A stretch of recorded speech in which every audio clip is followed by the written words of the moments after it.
Good morning, everyone. Thank you for coming this early. So let's start. What is the first thing that you think of when I say the most widely used platform for getting information today?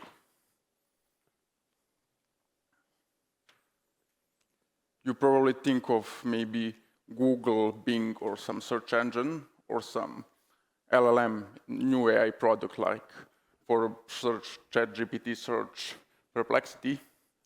Those are indeed platforms that are widely used for intentional information search. But they are platforms that are used far more for this purpose, like TikTok, YouTube Shorts, Instagram Reels, Facebook Reels, X, and LinkedIn in some portion. This, in general, short format content.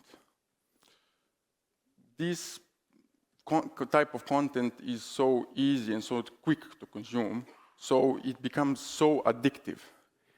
And billions of people all around the world spends hundreds and thousands, hundreds, millions, up to billion hours daily absorbing all this useful and useless information. Usually when I talk to people about short format content, paradoxically they say they don't like it, but they frequently consume it anyway and see it as a guilty pleasure.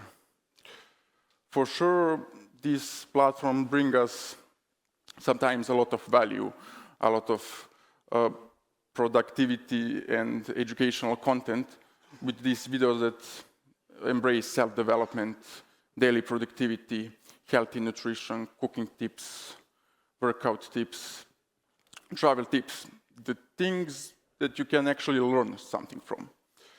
But usually that content is diluted in the ocean of cheap dopamine, cheap entertainment, this dark side of short format content with fake prank videos, cheesy TV shows, insert that you watch 50 times and you bam into one and you watch it anyway because it only lasts 20 seconds. Some vanilla pornography, toxic trends, biased political opinions, and more interesting are shopping addiction. Like in past, you have television with TV shows, movies, some news, some entertainment content, and on other side, you had commercial ads that TV channels actually lived from. And today, on search engines and on social media platforms, you have ads, a little bit of seasoning or some value content. Basically, you bump into some video, you see something useful, something great value in it, and 10 seconds later, you realize that guy from the video trying to sell you something. And this brings us to why Yota Answers is actually founded. And our core mission to bring access to high quality and diverse information to people all around the world. So, brief history of Yota Answers. Back in 2019, we came together as a research group at School of Computing in Belgrade. And in 2022, we founded AI startup in US with our core team of engineers based in Belgrade. And the same year, we launched our first version of Answer Engine, which at the time had 1 billion possible answers. So what is actually Answer Engine?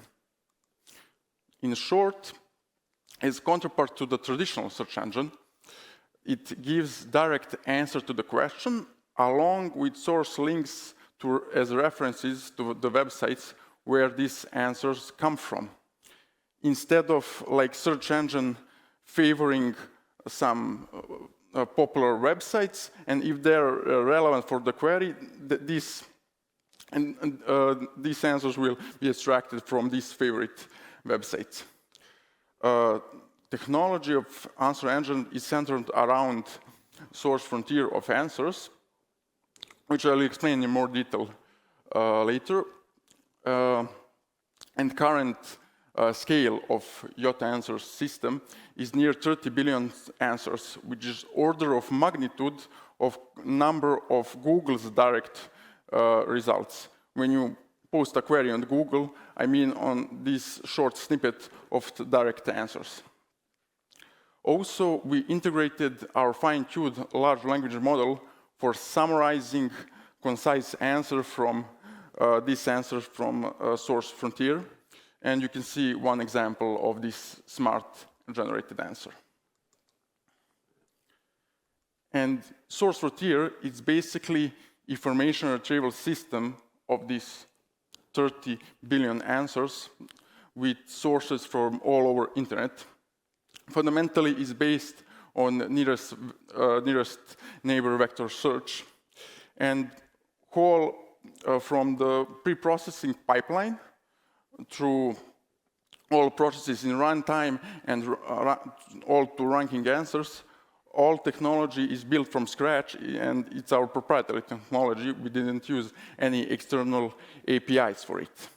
And it's all segmented into small, interpretable, and controllable parts, which today in AI, this represents a huge luxury that you can easily and exponentially improve quality of your AI product, as you can easily diagnose why some mistakes occurs and what interpretable part of your system caused these mistakes. It's also important to mention that Source Frontier is pretty lightweight. It can run on 1 or 2 servers. It requires pretty huge storage and fast reading disks. Here you can see the example of the Source Frontier, where for the question, what is oxymoron, I only screenshot the top 3 answers that I could catch. Here, for provided answers, system merge all the internet sources where this or very similar answers came from. Also, this grouping of the answers and sources also allow unsupervised validation of the answers. So let me summarize what actually set us apart from the rest of the industry and the main players and tech giants in this field. Mainly huge cost reduction. Not only that Source Frontier can run on 1 server, it even allows us to use much smaller large language model without spending $100 million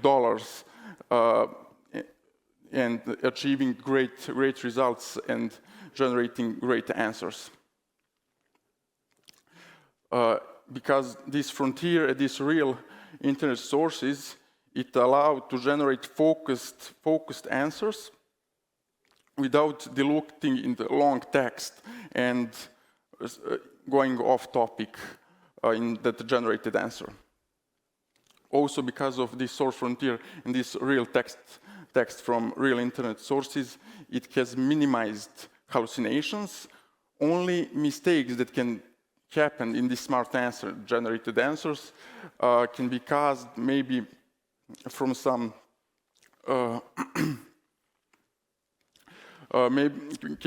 maybe from some wrong information from web pages, but because it's the whole system and all parts of the system are pretty interpretable and controllable, these mistakes are usually easy to fix in month-to-month development. One of the most important and unique things about answer engines, Iota answers, is that we have the most unique and diverse URLs comparing to competition. So let me explain it further. Here we can have major players in the search industry. Perplexity, which is an AI product that uses a large language model in combination with search engine. And we have ChatGPT search, which OpenAI launched a couple of weeks ago, and all good Google and Bing search engines. I did a little experiment where I compared source results for the same queries on these platforms, on these products. Comparing first 20 results of search engines and these other products. Comparing Perplexity and Google, I got 100% matches on same query on URLs results. I knew before this experiment that Perplexity uses Google API. What I didn't expect is that they don't even bother to re-rank it, to filter it. They just get first 7 URL results, put it like grounding to LLM and generate answer. As expected, ChatGPT search have 90% matching with Bing, as OpenAI and Bing, OpenAI and Microsoft are partners. They are a small portion of OpenAI's or ChatGPT's own results. They even label it in references that URLs came from their index. What shook me the most is when I compared Bing's and Google results. There was 60% matching on average between those results. Taking into account that these platforms, when you ask some question, when you post some query, they claim they have hundreds of thousands, millions of results. So what are the chances that first 20 results matching 20% of these gigantic search engines?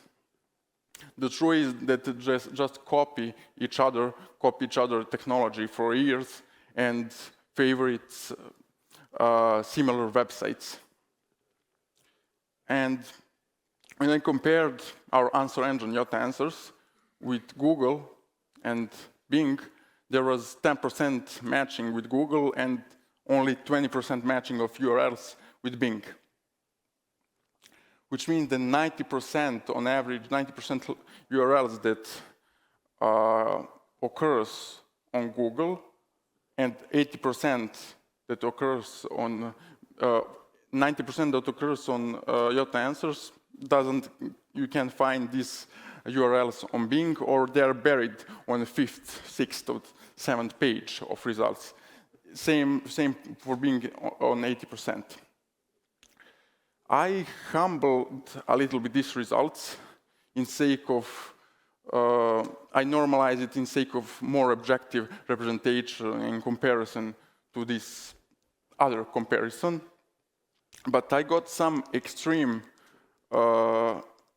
cases in results when I have here on Yota Answers, like for these first answers, like 50 or 100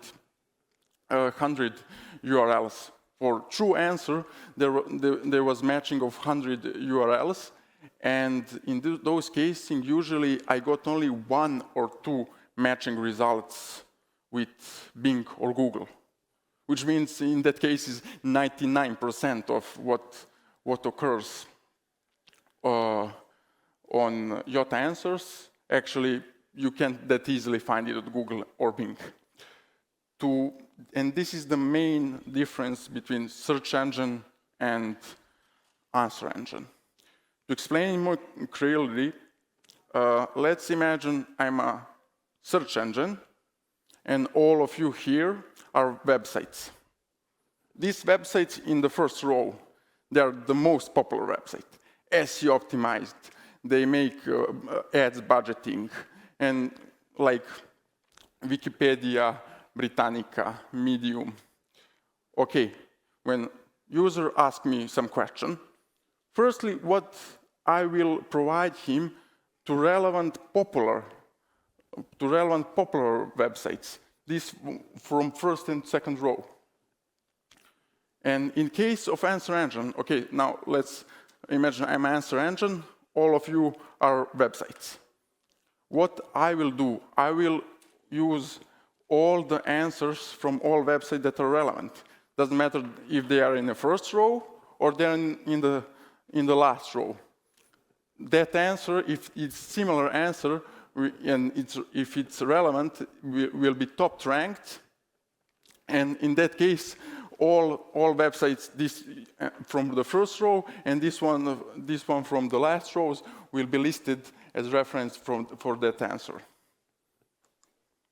And that's basically represents these last rows and these middle rows of websites represent this 80 to 90% difference between answer engine and the search engine. So let's continue.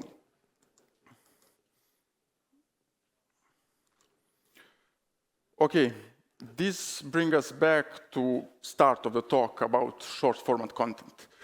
Yes, we built answer engine, but still main flow of information today go through short format content.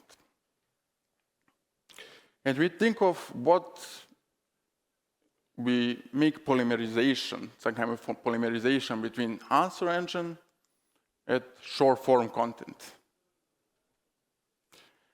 And that's how we get YOTA knowledge.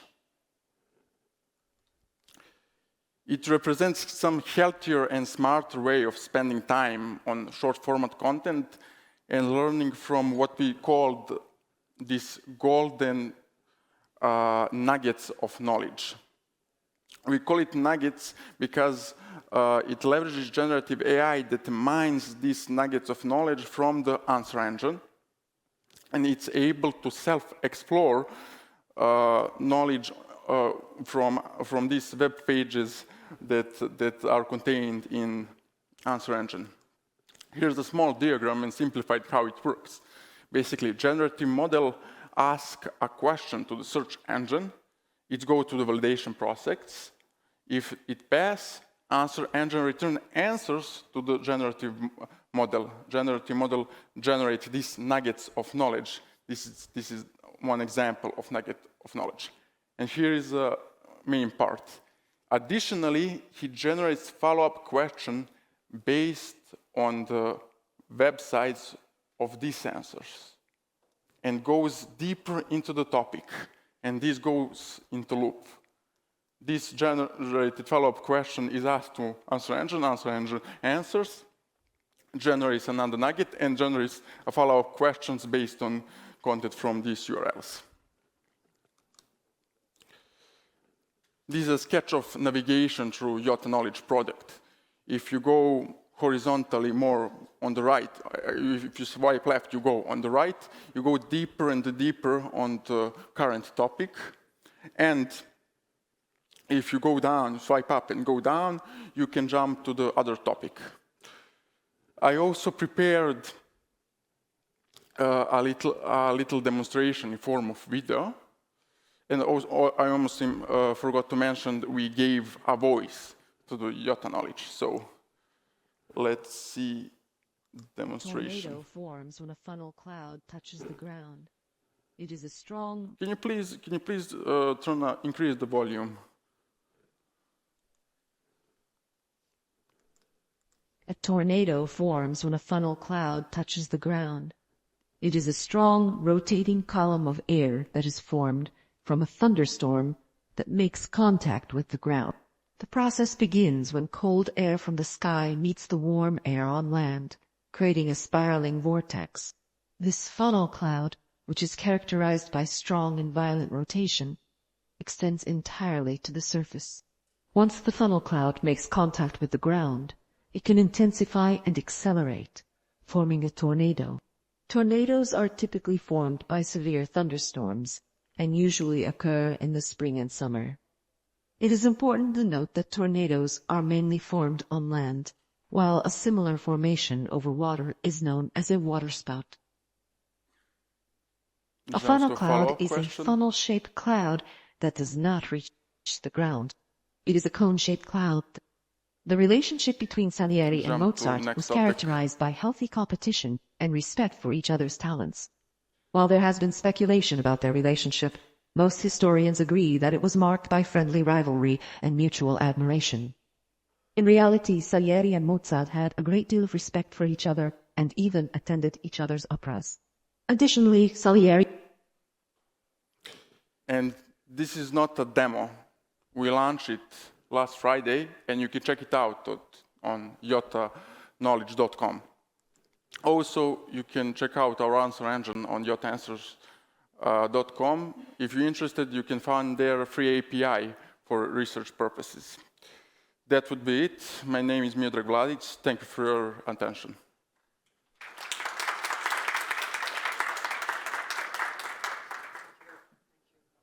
Thank you very much. Do we have any questions for Mr. Vladic?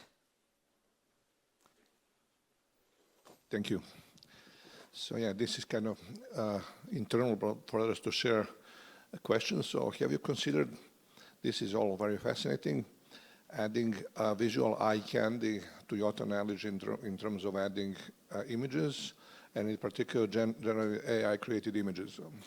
Yes, this is a part of the plan for the future, to add generative images relevant to the topics that occurs on the screen when you switch nuggets. Okay, anybody else from the audience? Yeah, thank you.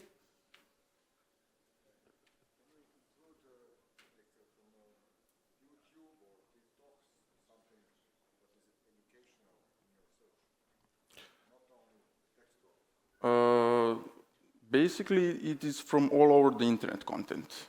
It is just pre-processed content. Our answer engine contains multiple billions of websites. It is a textual content.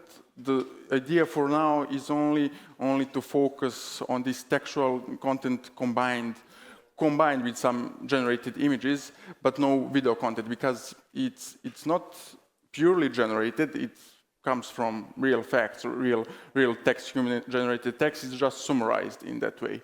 So not for now any video content. Could be done by combining the transcript of the videos, which is available. Yes, for sure. Yeah, sure. Yes, for sure. Taking into account maybe what did you say? YouTube videos or educational content? Not as such as but there is so many explanations about tutorials. How to help kids use your engine and get more useful things for YouTube, TikTok. It is just for idea, because they spend so much time.